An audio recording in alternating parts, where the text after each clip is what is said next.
Well, hey, it's Dr. Simeon Hein here, and I want to talk to you today about a topic that's really come to the forefront recently. It's 2012. I've been getting a lot of questions recently about the meaning of 2012. You may have heard about or seen that new documentary called 2012, Science or Superstition. I highly recommend you check it out if you get the chance. You know, the questions are really coming up to me in some of my radio interviews, and people are emailing me. I've been asked this for a long time. Can we view past the date of 2012? Is there some sort of space-time barrier? Does it mean that time is going to end? Is it the end of the world? What does 2012 exactly mean? Well, I'll tell you exactly one of my main concerns about 2012. It's the 2012 monsters. And as you can see right now, I am being viciously attacked by 2012 monsters. It's a very scary and dangerous situation. Now, there's only 3 ways that I know about that you can deal with 2012 monsters. You could increase your dosage of antioxidants by drinking things like green tea and drinking juices that are high in antioxidant content. You could go see a movie like District 9, or you could learn resonant viewing.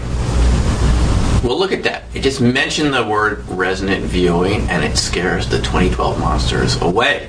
Just gets them right out of your life for good. And that's part of the magic of resonant viewing. Now, seriously for a second here, I want to tell you, what it was like for me to learn resonant viewing. This is something that you may have heard if you've read Opening Minds or seen some of my other videos. I didn't believe it was possible. I really didn't think that you could just sit down and magically have something that was far away appear in your consciousness, a person, a place, event, and just describe it even if you hadn't seen it with your eyes.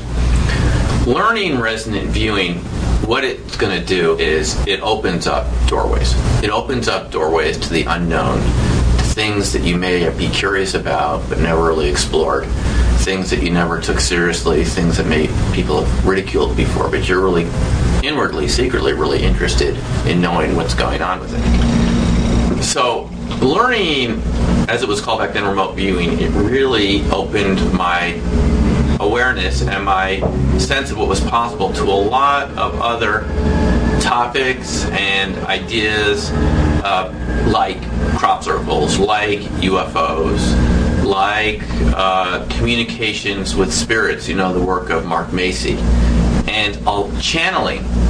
A lot of other topics that I never would have thought was possible. The basic truth about this is that learning to work with your own resonance, it opens up doorways to a lot of other possibilities, and the most important of which is your own creativity. It opens you up to more aspects of yourself, more aspects of your own awareness, and it shows you, and I think this is a really important thing, it showed me that you're capable of doing things that you don't think you can do, that you have these artificially imposed limits in your mind of what you think is possible. And it's a lot like that first time you learned to swim. I mean, when I learned to swim the first time, it was in a pool. And my mom kind of gave me these little rewards. She said, if you swim for so many minutes in there, you get a record album or something like that. This is when I was, just a little kid. And, the first time you get in a pool, it's really kind of scary. And then you're taught, how to move your hands. You got those flotation devices. And eventually you don't need the flotation devices. You can just swim. So there's a real big difference between actually talking about something and doing it. And it's very similar to riding a bicycle. You can talk about it or you can do it. And with resonant viewing, it's really the same thing. We can talk a lot about these topics of UFOs, which sightings are real, which aliens are real, and crop circles and so forth. The bottom line is, it's much more satisfying and much more enriching to your life to actually do something than just to talk about it. It's a difference between going on a trip and reading a travel book about a particular region of the planet. It's a difference between eating a meal and reading the menu. Now, what do you want to do? Do you want to read the menu, or do you actually want to eat the meal? Resonant viewing is like eating this multi-dimensional meal of all sorts of different topics and ideas and aspects of yourself that you weren't even aware that you had. And that's what learning resonant viewing really did for me. It really showed me that there's just a lot more to our universe than our conscious mind can understand. And we'll be talking about this more in subsequent videos, but the idea is that the way we're mostly brought up, it's to process things through our left brain, which is our logical, linear, sequential type of thinking, rational thinking. It's what we're taught in school. It's the way we're all brought up. And resonant viewing shows you that, like an artist, you have this creative, holistic side of your mind, and it really is there waiting to work with you. And resonant viewing actually brings both sides of your brain together. And to me, this is a lot more rewarding and a lot more effective than just talking about something. You may have been to a UFO conference or something like that, and you're curious about it, and you learn about it. That's still all left brain linear thinking. It really is not going to take you to where you want to go. If you really want to enrich your potential, really kind of open up your potential to your higher potential, to open up your awareness to your bigger purpose and your greater sense of identification of who you are, you need to go past the point of talking about something and actually get involved in doing it. And for me, resonant viewing was like the key that opened the door to this greater world of perception, awareness, and consciousness. And all these amazing topics that we hear about nowadays, about the law of attraction and about multi-dimensional perception and resonance and a whole range of phenomena, you need something that's going to open up the doorway to that. And for me, it was simply resonant viewing.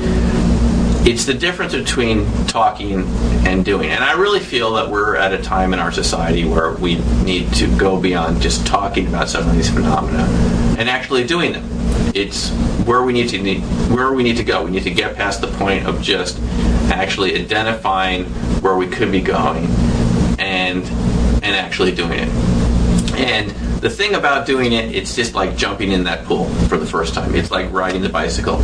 Sure, you may need the training wheels the first time, but when you're riding a bicycle, there are thousands and thousands of muscles that have to be coordinated for you to ride that bicycle in a certain way.